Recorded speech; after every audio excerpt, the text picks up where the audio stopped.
I always tell myself this, right? If you're doing things from the heart in a good place with good feelings behind it, like I knew for me, it wasn't, I'm leaving because I'm going to make more money doing this. I think it was really me leaving because I knew I was leaving for the right reason. And as I need more time, I need to be available. And I'm doing this for my family. And I think that was the first thing. I was always in the business of selling a product of some kind, right? Not necessarily a service that people haven't had history to go off of, right? Yep. I have no credibility at this point, So I really need to go out there and meet people that would give me a chance to do something that I haven't really started doing yet. You know what I mean? Yeah, it's tough.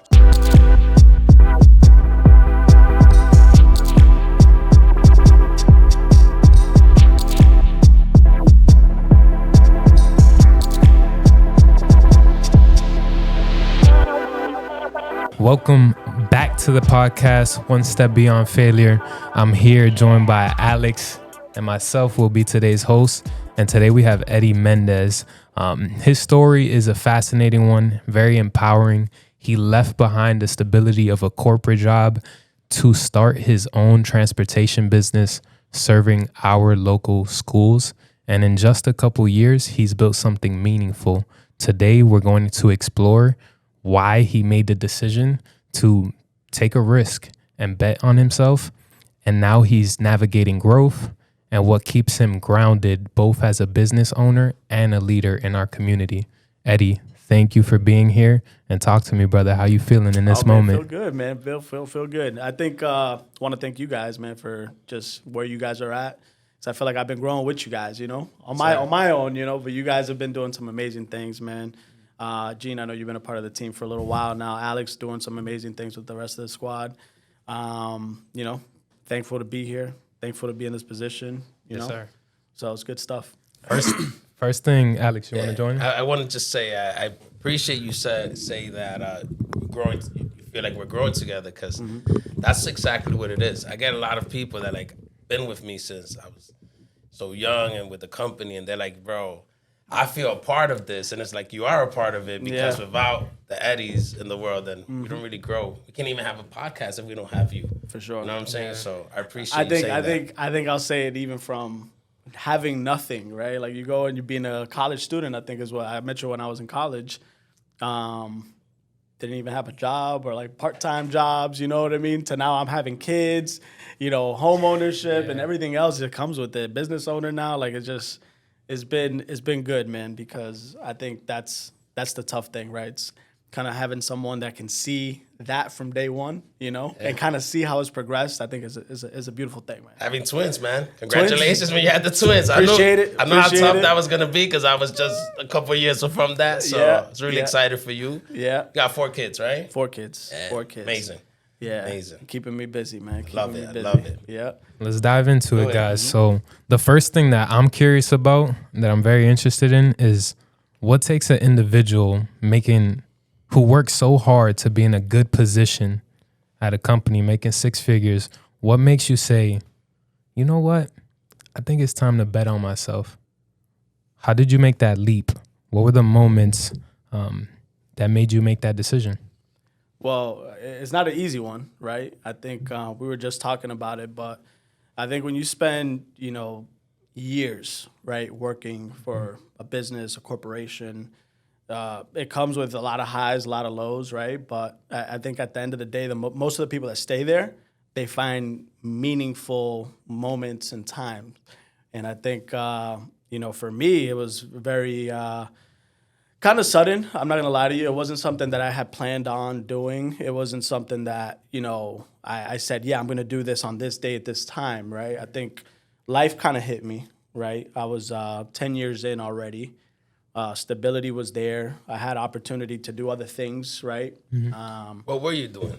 So I was an area manager at the time. So kind of oversaw a fleet of used cars. What company? Enterprise, yeah. And Enterprise rental cars, not bank, by the way. Yeah, Enterprise big difference. Shout out to them, though, because I love them. Great company to work for. Gave me a lot of opportunities. But I think for me, right, the question was, what led to that change, right? Mm-hmm. 10 years in, man, like I said, I was at that point, father of 2. Mm-hmm. Father of 2.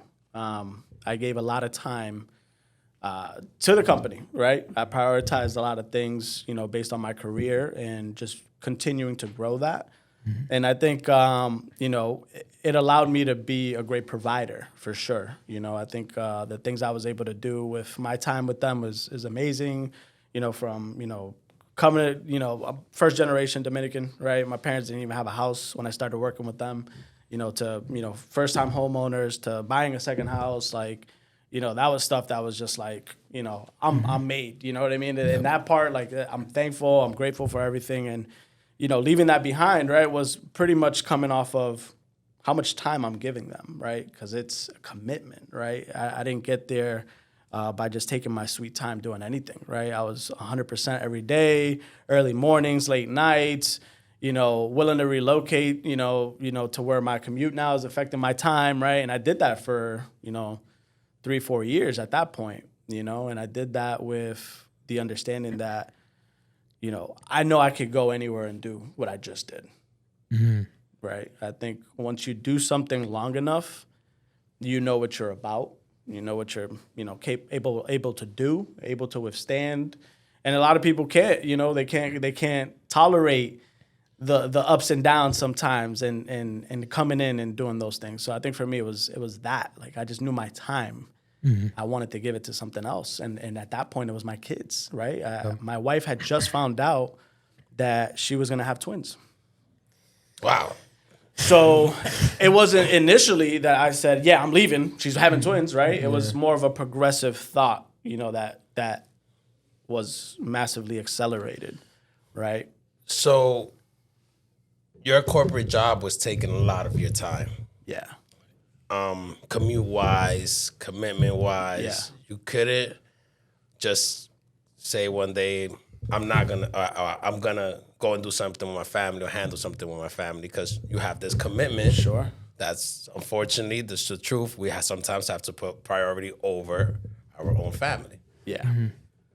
So you're saying that was kind of the main reason, or what made That you was want to one change? of the main reasons, right? Like, I think ultimately, just to give you some, like, backpedaling, right, till I was a kid, right? So I barely saw my dad growing up, right? And it's funny because now we're like, if we think about a Latin, American household, first generation, right? I think for just about any culture, right? When there's parents working, you're barely having conversations about things. You just know they're providing, they're helping you out, they're housing you, they loving you, right? But you're not really having conversations about, hey, like, this is, what you need to do, right? You just kind of did what you saw, right? Yeah. What I saw was my dad was always working, right? So for me, it was like, okay, this is what I'm supposed to do. I'm supposed to provide. I'm supposed to maybe be MIA all day. As long as I'm making money, my family's taken care of, I'm good. Doing my job. I'm good. You know what I mean? So, for me, I think that's the one piece, right, is that, I was taking a lot of time. But then my wife, as the weeks went on, it's a complicated pregnancy, right? Twin pregnancy isn't easy, and I'm about to put her through this by herself, potentially, if I stay doing what I'm doing. And, my kids at the time were 5 and 7, right? And I didn't want to take any more time. You know what I mean? I really didn't want to take any more time. And I said, I'm going to try to do something, make a lateral move and stay with the company, right? Because I did try to do that, right? And it just didn't work out. And, I was given an opportunity to maybe test the waters for another year and just kind of see where it goes. And, I wasn't ready to give another year. That's another 365 days. I can't do that. I want to touch on you saying that you didn't see your father much growing up, but you also saw the way he provided. But when someone doesn't communicate something to you, you self-assign meaning to it. And you viewed it through more of a positive lens. We talked about it last week at the event.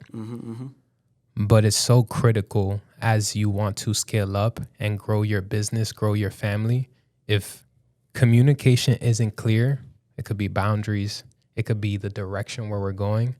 People tend to make assumptions and self-assign meaning. And then you leave room for misinterpretation, and you guys head in different directions. 100%. Yeah, I think the type of person that each individual is gonna, all these external factors are gonna affect that, right? We don't know what that's gonna do. It could do something good. It could do something bad.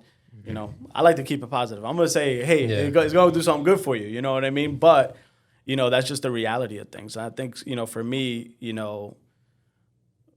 I don't know if my kids will ever appreciate that, right? And say, yo, man, my dad, he said, I'm gonna quit this, big job and I'm gonna ride for the team. You know what I mean? Like, you don't know if they're gonna resonate with that, right? I know for me, I was like, oh, my dad's making money, but I didn't look at positioning or what he was doing. I just knew he was working, right?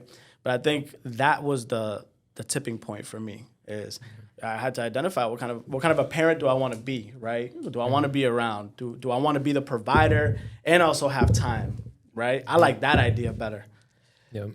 Yeah. Well, you said too, that was number one, but there was another thing that you said that you basically said you had confidence in yourself because you saw how hard you were going for this corporation. Yeah. So you said, if I could do that, I know I can do that for my own business. 100%.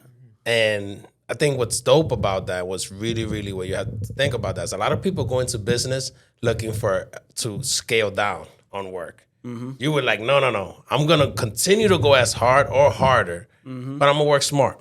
Mm-hmm. Right? I'm going to figure out it's not working for myself.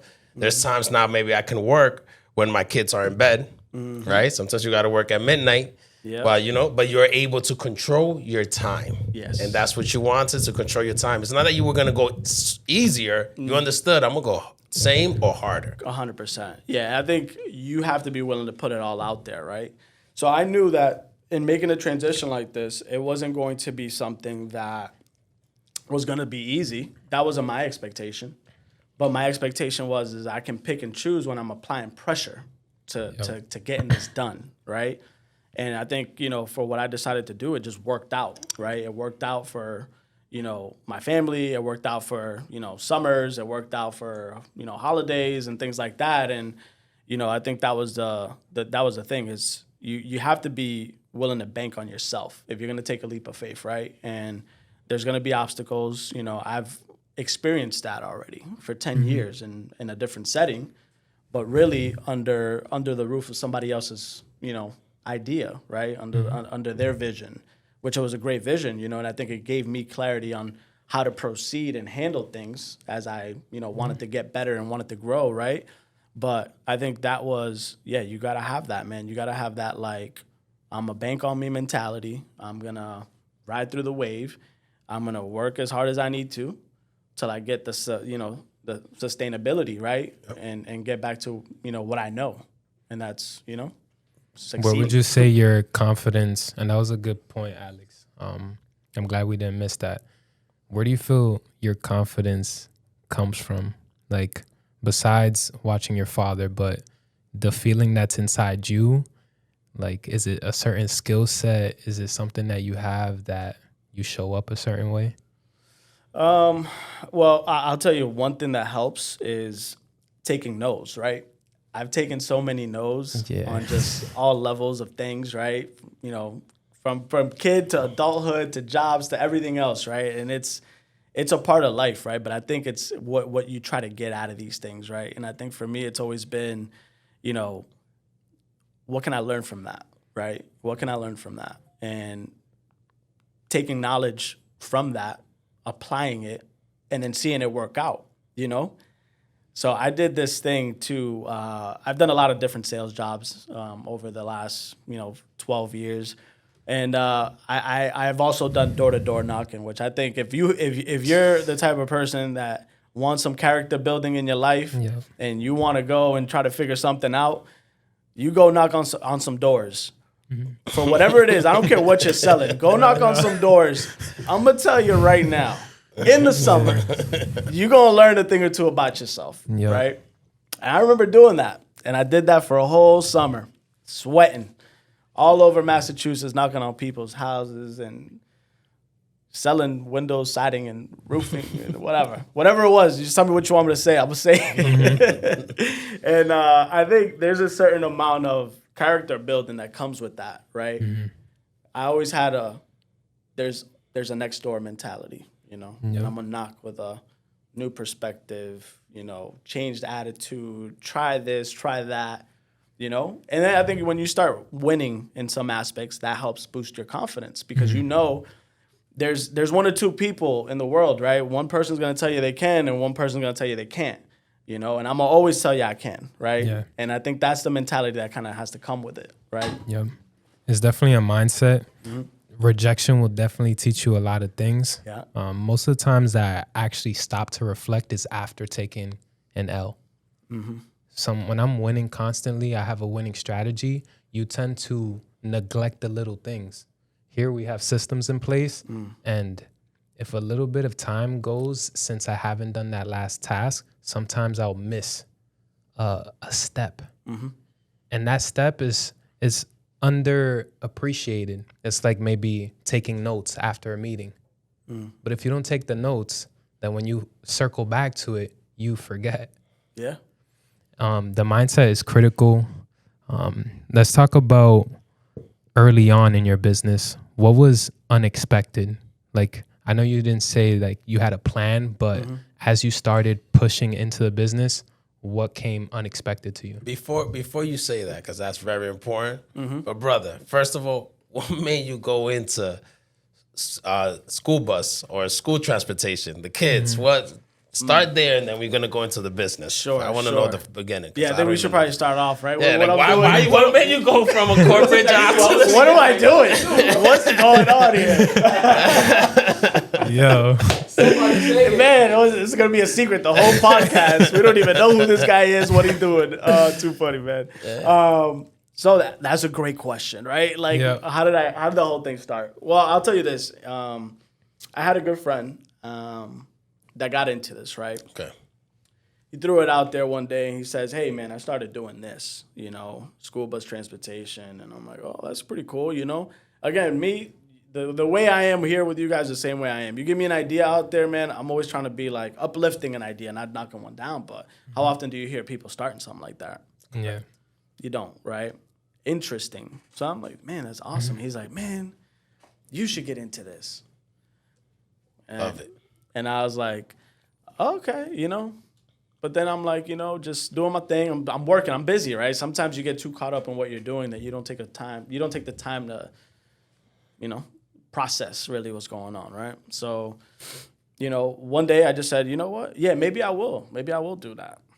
And it was just kind of like off a hunch, like, yeah, maybe I should start something like that. You know, I think the first thing I'm going to tell you is, you know, it's an idea that's unique, right? And you know, my wife is there with me, right? My wife's, you know, a part of the whole thing, and I think she's all for it too, right? Yeah. And I think it's nice when you have, you know, partnership like that, where it's like you can share an idea, and it's like, yeah, let's do it, right? Let's do it. And I think, you know, that's what led to me starting, you know, Round Trip Logistics, right? Like I started that off, and I said, hey, you know, let's see what happens. You know what I mean? It's not a bad thing to do. You know, a little extra here, like.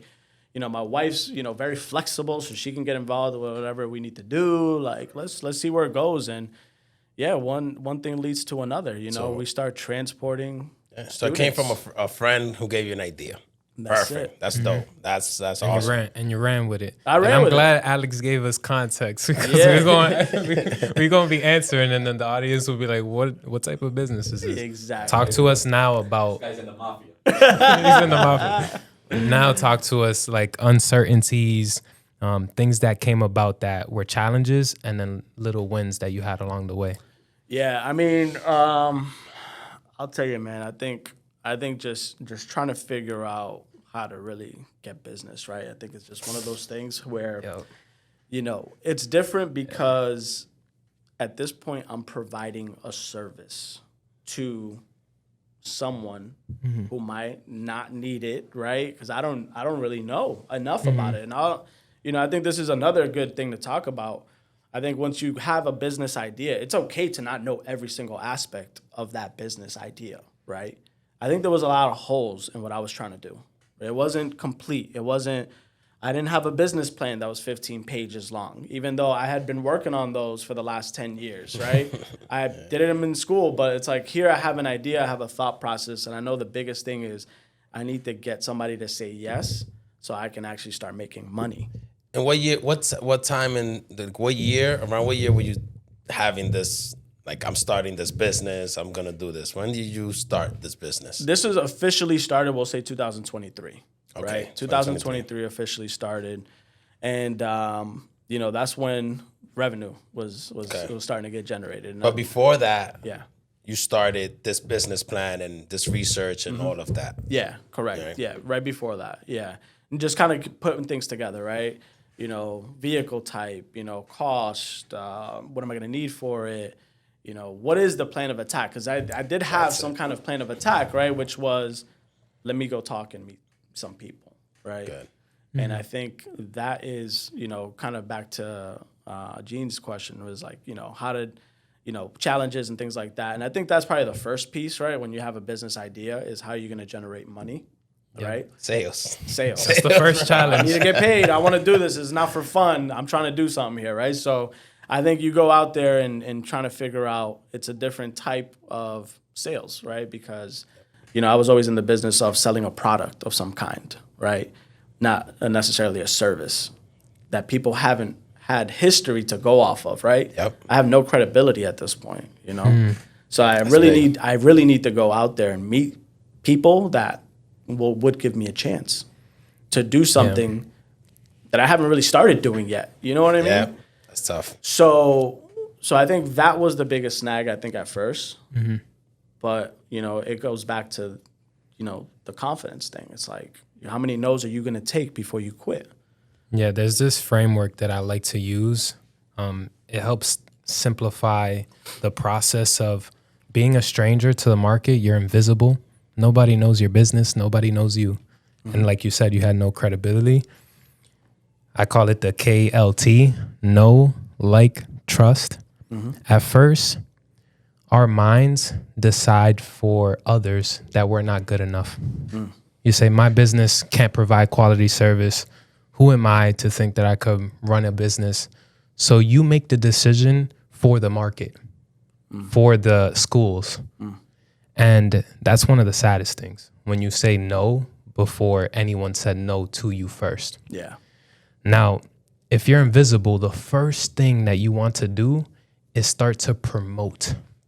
That word is going to change not only my life, but everyone that we help.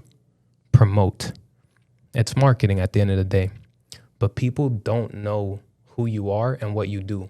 So it is your life mission to tell people, this is what I do and this is what I stand for.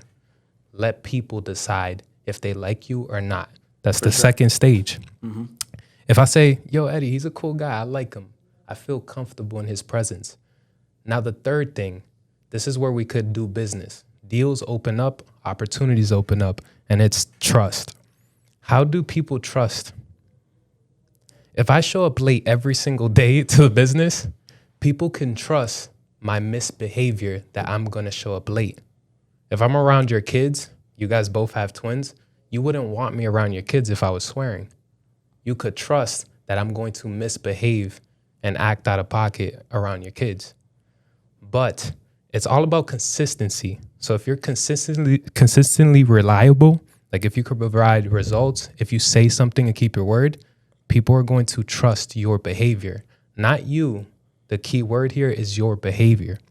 And I always put it through that part. When I'm building a relationship, I say, this is a stranger. They don't know me. I need to give them a chance so they could decide whether they like me. And then finally, what can I do to show them in order for them to build that aspect of trust? Yeah, for sure. And I think the trust factor, I think, is one of those things because you're taking a leap of faith on somebody, right? Like, and I think, when we look at challenges, to start a business and things that I bumped into, it's, going out there, putting in that time and not having something to show for it immediately is tough, right? Because you just spent a whole day trying to go out there and saying hi to these people, meeting these people. Half these people don't come out the office. Half these people don't want to take your phone call. Half these people are just busy doing what they're doing, right? Meanwhile, you're trying to be busy to being a part of what they're doing, right? And I think that, that's probably, I would say just in general, right? Any business snag is first starting it up and first getting some ideas on how to get the business, right? That's a good point. A lot of business owners, even people just living their own lives, they get lost in the doing. Mm-hmm.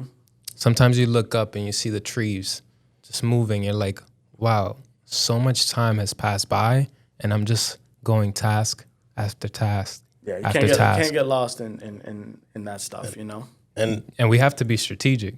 Yeah, 100%. Moving forward. And Eddie has something great about himself that I'm sure has helped him in business life. Is he's always been about making sure he trusts the person he works with. When I first met Eddie, he's like, oh, making sure I know what I'm doing, checking the stuff, because he's a professional. He wants to know. And then as price were increased, he will ask like, yo, I noticed last year was $100 last year. What we doing? So I've had to build that trust with Eddie. Yep. So as a business owner, telling him, yo, bookkeeping, you need this. He's like, yeah, but why do I need that? You know what I'm saying? That we have had that back and forth a lot. And I understand people because that's who I am. That's how we work with people. So seeing Eddie being in that situation where now he has to play the business owner part and get other people to trust you, you got it because you've been there. You've been on the other shoe. 100%. You know what I mean? And I think that's one of those things that's like it's something acquired over time too, right? I think in any business setting, right, and any help that can be provided to any business owner, I think most of the times is not, maybe this is not of value, right? But maybe it's just a matter of, what does it cost now to have it, right? And it's always going to be a value, right? So something like you guys are like next level in what you're doing and what you have access to, right? Just going to one event for you guys is like I'm meeting so many different people, right? Correct. That can, in my mind, I didn't even think this could be a possibility, but it was, right? So I think sometimes it's just staying connected. I think is huge, and I think that's how trust is made, right? Because it's not a one conversation; 100%. it's a string of conversations. 100%. It's a strings of me supporting what you're doing, coming out and seeing how everything is moving, and you always there to pick up a phone call, right? Like I call you, I'm like, I'm never waiting on, hey man, Alex never got back to me, which I appreciate because I know you got a lot of stuff going on, right? So, but I think that's one of those things, You're talking about, you've been networking a lot lately. Oh yeah. You're open-minded to meeting new people because that's a way of promoting. You have to. Right? Yeah. Alex and I, we've been having a lot of conversations this week. There's this word, we talk about strategic. The bonding connection of business, the relationship aspect, the building of it. Your goal is to create as many strategic alliances as possible so things could open up and work in your favor, but also work in the other person's favor. And it has to be mutual. But if you're working alone on an island and you don't have any strategic alliances, deals won't find you. Money won't find you, because money at the end of the day is just a form of communication. Yeah.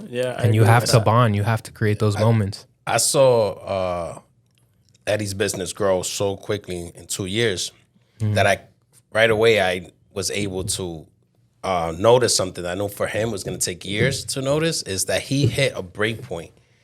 That if he doesn't start networking and coming out of the shell and meeting people and doing strategic stuff, he's going to stay stuck in that revenue point for 5 to 6 years, because that happened to me. I remember being... I don't know about that, but... I don't know about that. It's a tough... It's just... Oh, it'll take longer. That's what I'm trying to say. 100%. You know what I mean? There's just a quicker way to it. Yeah. Because I know even when we met in an event, I'm like, and it'll come out or not, but I'm like, yo, that person, you might want to talk. 100%. You know? 100%. Those things is where... I think just to hit on that real quick, I think Gene and I were talking about it last week too, where it's like, what's something that you've done in the last 6 months, that right? That you're proud of, right? Yeah. And I think, being invited to events to network, and I think it doesn't matter what business you're in. Obviously, I'm in transportation and logistics, right? So don't talk yourself out of doing something like that, right? Because you never know who's going to be there.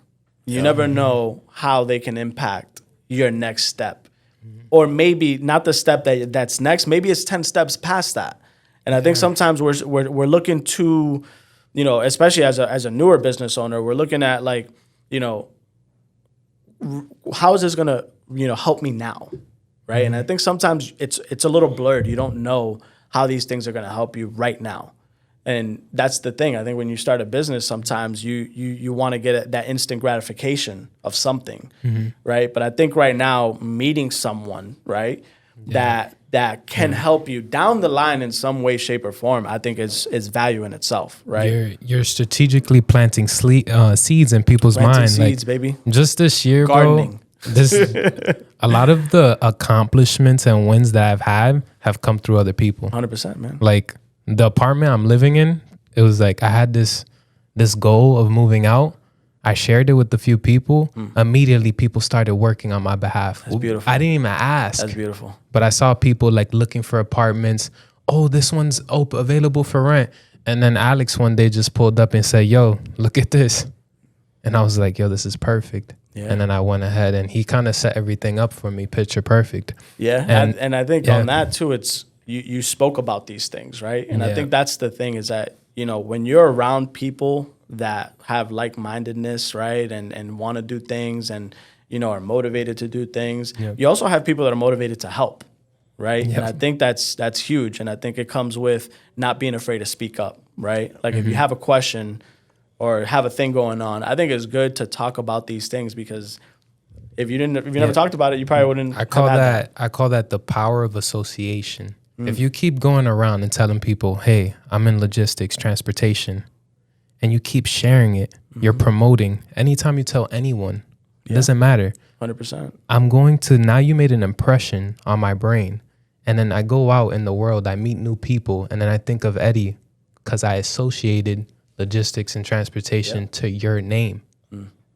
That's powerful. That's 100%. Yeah. And I think even to Alex's point, you know, like, I don't think you realize, obviously, numbers, especially if we're talking like growth and things like that, you know, there's a way for you to kind of get stuck, right? You can definitely get stuck, right? If you're not pushing past the normals of what you're doing, right? And I think you got to, as a business owner, constantly get out of that comfort zone, right? And I'll tell you, for me, that was something that's like, you know, I go every single day, you know, working, you know, 9 to 9 sometimes, right? And it's like all of a sudden now I have this time now, right? Where, you know, everything seems to be flowing without me needing to be directly involved, right? And what do you fill that time with, right?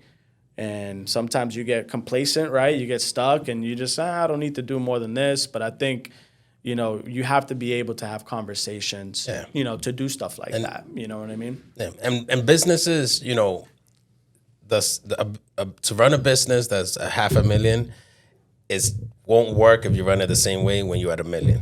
And to get to 2 million, you always got to change. 5 million, it's a whole different ball game.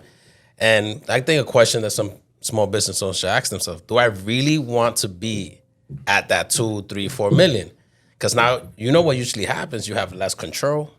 You have a bigger team. You have executives. You have these things going on, and some people think it's going to be the same way as it was when there was a smaller one, and it's not. It never is. It's not, you know? And I think that's, you know, even with what we're doing now, it's great because I can pick and choose how I want to move, right? And I think, you know, one of the things I did this really was for time, right? So a lot of the questions I ask myself is, how far down the line do I want to go here, right? Because right now it's sustainable, it's comfortable. I don't have to be any specific place, any time. But to your point, that's the thing. You can keep growing, but it's almost like till when? Yeah. And do you want it? And do you want it? And are you willing to go back to being involved every single day? Yeah. Right? Because that's big.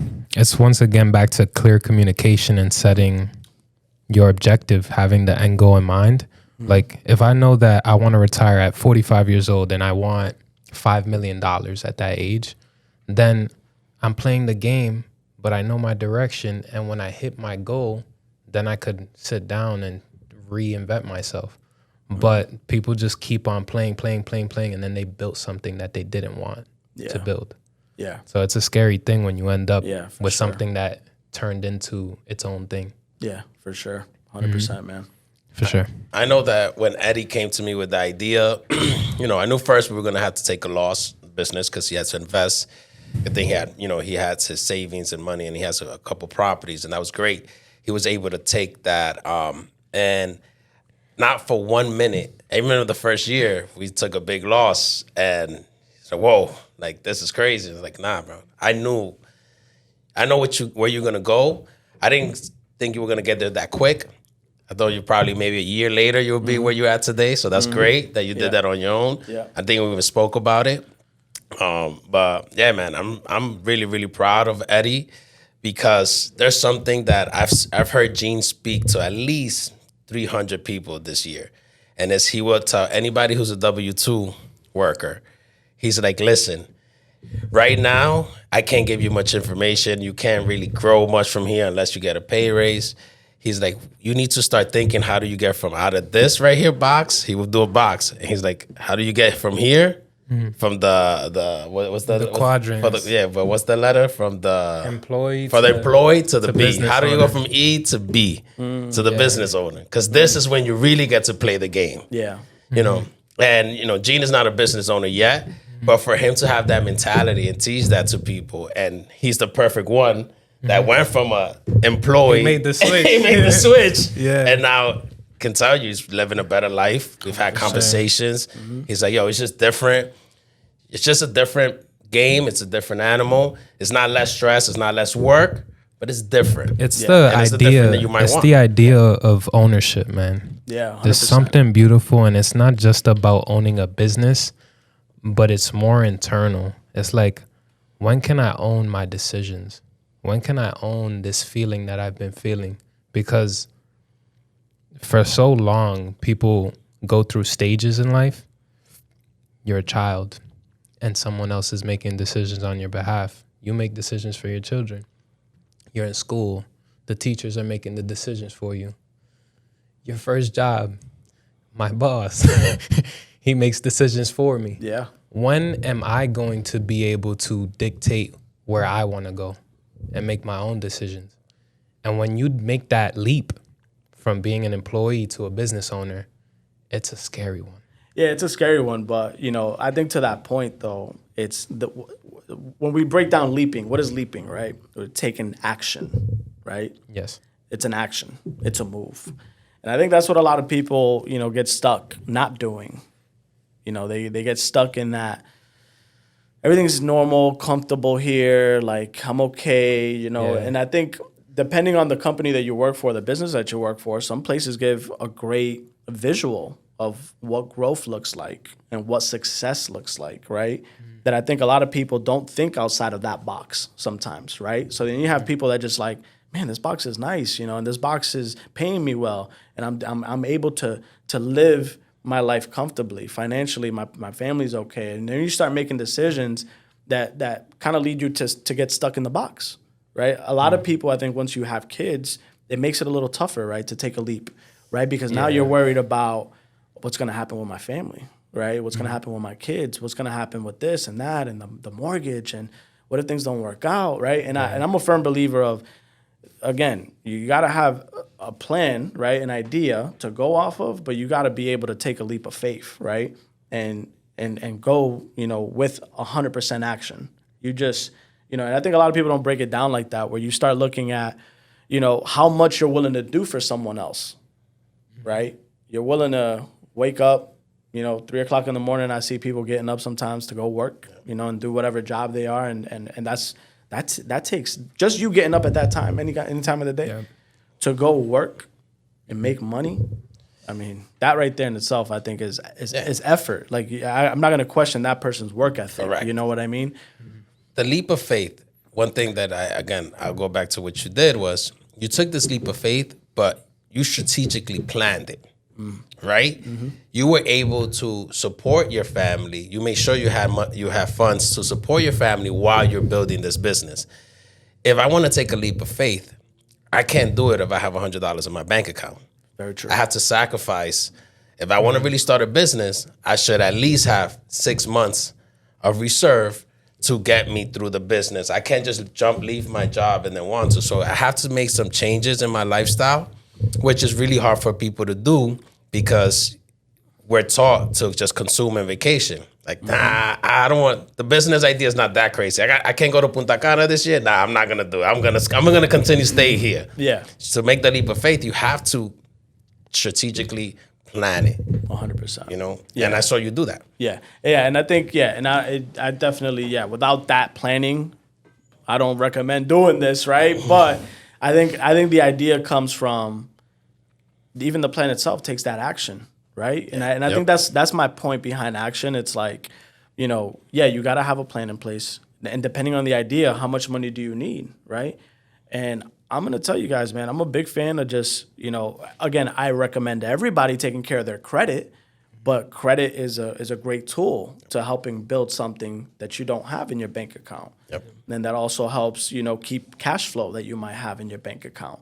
And again, if a well thought out idea, just requires a little bit more than you have, that's a great way to leverage it, right? Correct. You might not have it in the bank, but that's why it's important to take care of your credit. That's why it's important to have, some kind of savings plan, right? That's why it's important to have a 401k of some kind. Right, because I left with a lot of safety, right? Yep. I did have a lot of safety because of what I was able to do in those 10 years, right? Retirement plan is okay, I got houses, okay, right?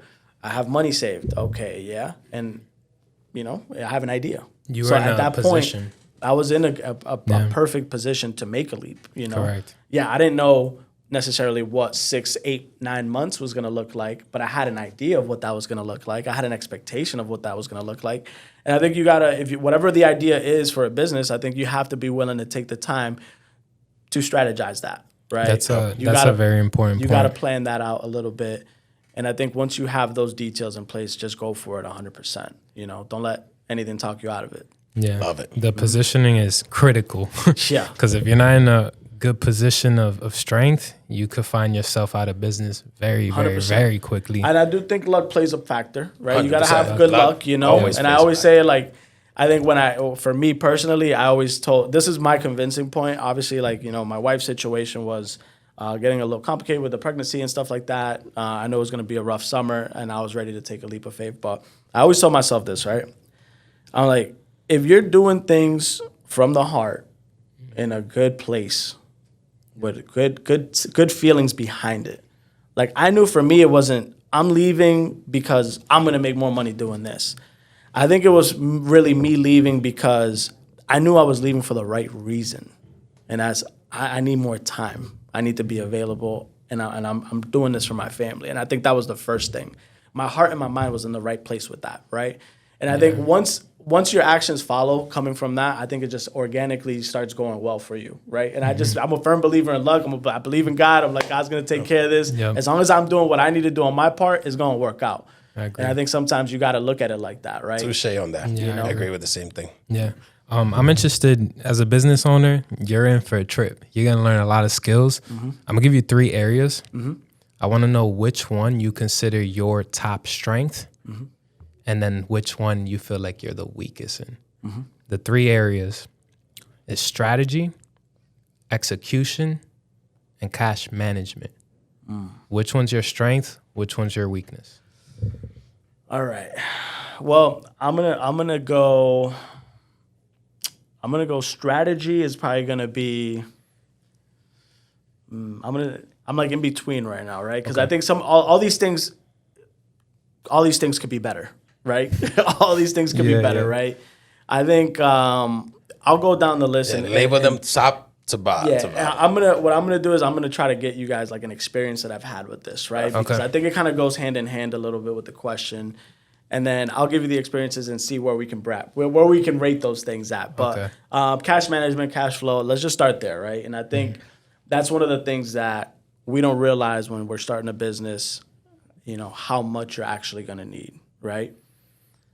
I think you have ideas, right? Yeah. But then things start happening, and then you start growing. And I think, as a business owner, there was a lot of times, even in those first 2 years, where I'm like, oh man, like I thought it was enough. And then payroll, starts coming in, and then you haven't got paid yet, right? Because, different businesses pay out. The payouts are different, right? I get paid sometimes 2-3 months after the services are done. And sometimes I'm like, okay, well, I thought this was going to be done by now. So I think right now, just for where we're at, I got to say probably the cash piece is probably number one, because I haven't had to do certain things, thank God, right, where I had to stress myself and pull funds, unexpectedly for something that I didn't have to pay my employees or anything like that. It was never a situation. Yep. So I think, obviously taking on a business, taking on your home's overhead, you have to have really good cash management to make sure that nothing falls out of place. And you have systems in place for the cash management? So again, systems, I guess we're going to call them, I have tendencies that I do, right? Because I like you guys using systems. Me, I use more basic things, you know what I mean? Yeah. So for me, it's been very, very, very consistent on what I do and how I move things, right? And I think that's what it comes down to. I'm the only one that's really handling that piece, right? So for me, it's very simple. Like, I have something in place. I know what to project. I know, what to move, what not to. So I'm going to say that's probably number one for me. You have access to Alex. You have access to Toby, to Gene, Wait, what you just said is systems. Yeah. That is systems. That's checks and balances, But you can keep going, yeah. Yeah, so I'm going to say that. And I'm going to say, strategy probably number two, right? Because I think that just with the short amount of time that we've been doing this and what I've been able to do, it's all comes from a certain thought process, right? And then kind of what I'm thinking about doing next, right? So I think it's all a planning, right? And I think the planning that I've had, I think has been, solid enough to get us to the point where we're profitable and we're doing good things and we're trying to grow this year even more. So I think that's going to be number two, right? And then what was number three again? Execution. Yeah. I mean, at this point, it's hard to even put those, but you know what I mean? Because it's like, again, the strategy has been executed, I feel like, from our perspective, we're growing the business. And again, it's just generating more than we did last year, more students, potentially more vans, more employees coming up this year. We just landed, some things that should be good for, next year. And, I think I'm going to probably say that, though, right? I think for me personally, right? Because the cash management, if I didn't have that, I probably wouldn't be here, right? Correct. I think that needs to be kind of like a core piece to just staying in business. Yeah, I appreciate the insight. Even though we didn't order it and say strengths and weaknesses, I got some insight, and it's all interconnected. Yeah, 100%. All three are very important. Obviously, the cash, if you don't got that, you don't have anything. Yeah. But then if you execute without a strategy, there's a lot of randomness. Yeah. But if you execute with focus, with a strategy, with a specific plan in place, you'll end up with more cash. So, yeah, I appreciate that. Yeah, we could wrap things up with a question related to, did you have any moments where you're like, I really did this? Like, an accomplishment feeling. That's a good one. Yeah. I'll be honest with you guys. I get this all the time. Like it's a little like, I think for me, but it comes from a real humble place, man, because I look at it like even little things like just picking up your kids at school, dropping them off, like some days I wasn't able to do that. Some days I didn't see my kids till 9 o'clock. So I think it's from such a humble point of view. Right, because I might be driving down the highway. It's a nice day out, and you just drop your kids off, and you realize, man, some people are in it all day. They don't see their kids all day, and I was there, right? But I'm like, oh yeah, it's 3 o'clock. Let me go pick up my kids from school. Very rarely am I not there for something, and I think that's when it hits me the most, man. Like, I think anybody can feel like that when you're on vacation, right? Because you're on vacation, you're living life, you know what you're doing. It's amazing, right? But I think once you're, doing the little things that a lot of people can't do sometimes, you just comes from a value of just appreciation. You just come to appreciate that. And I think for me, that's definitely been something, man. And that happens all the time, man. Just little things. You got to appreciate the little things, man. It sounds like your accomplishment, it's not only the business, but most importantly for you is the accomplishment of fatherhood or parenting, being able to do that and still provide for your family, which your father was not able to do. Yeah. That's where you're like, damn, I really did that. Yeah. And as a father, you still one step beyond failure. Because true to your point, we as parents and fathers, special providers, we can fail our kids even though we provided. You know what I mean? And you took that leap of faith for that. Yeah. You know? So 100%. I congratulate you on that, man. The biggest accomplishment is the father that you are. Yeah, appreciate it, man. And I think same to you guys. You know, I know you guys are fathers in here too, man. And yeah, I think at the end of the day, you know, you look at, you know, taking leaps like this, right, where you're trying to start something new, and you know, and at this point, for you guys, right, maybe what kind of legacy are you going to leave, right? And I think when you decide to start a business of any kind, I think what it does to your kids, I think is also something that's going to be great, right? Yeah. Because they saw something different that a lot of people don't get to see, right? Where it's like there's a family business involved, you know, and not a lot of people can say that, right? And that's I think in itself is something to feel, you know, gratitude just to even be able to say, right? That your kids are going to be able to grow up and see something different, right? That this is ours, you know? And I think the power behind that, I think, is something that's like, you know, it's just hard, it's hard to explain, especially when you know, like, you know, I know we're wrapping things up, but like even at the end of, you know, our parents came here, you know, from whatever countries they came from, and they worked 30, 40 years, and there's not really much past that, you know what I mean? It's, you know, hopefully building something that they can have here, that even after you're gone, there's still something here, you know, working and moving. I bet one of the things, if you were to ask your parents, is if what they wish they could have had was probably more time with you.